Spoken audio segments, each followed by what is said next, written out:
दे, कभी टमाटर का त्यौहार तो कभी गोबर की बरसात। भारत में ऐसा अनोखा त्यौहार जानकर सब हैरान रह जाएं। इस अनोखे त्यौहार को कब और क्यों मनाया जाता है, जानिए खबर पॉइंट की स्टोरी में। भारत में दर्जनों देहातों में दिवाली के इख्तिताम के बाद एक दूसरे पर गोबर फेंकने का हिंदू मजहब का एक त्यौहार मनाया जाता है। गोरे हिबा नामी इस त्यौहार में शिरकत करने वाले अफराद एक दूसरे पर गोबर फेंकते हैं। ये त्यौहार भी स्पेन के त्यौहार ला टोमाटिना की तरह है, जिसमें शरीक अफराद एक दूसरे पर टमाटर बरसाते हैं।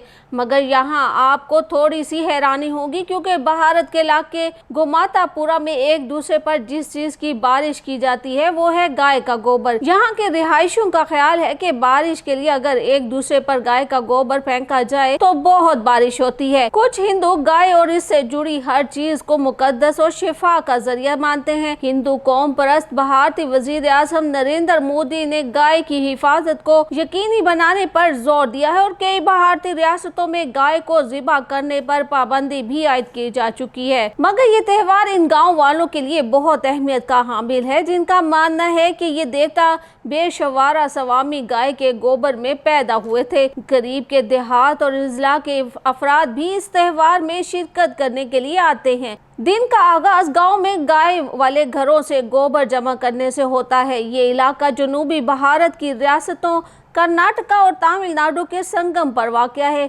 गोबर को ट्रैक्टर्स के जरिए करीबी मंदिर तक लाया जाता है, जहां इस पर फूलों की माला चढ़ाई जाती है। इसके बाद एक पंडित इस पर मजहबी रसूमात अदा करता है, जिसके बाद इस गोबर को एक खुली जगह पर फैला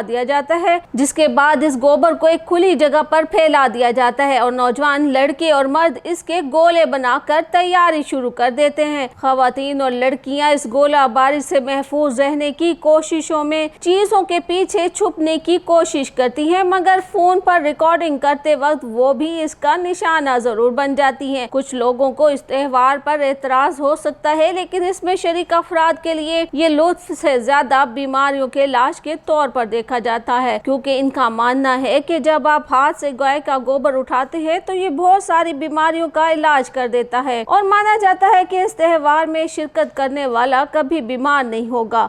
मगर यहाँ हिंदू मत का मानना है कि जहाँ बारिश न हो रही हो वहाँ इस मेले की वजह से तेज बारिश शुरू हो जाती है।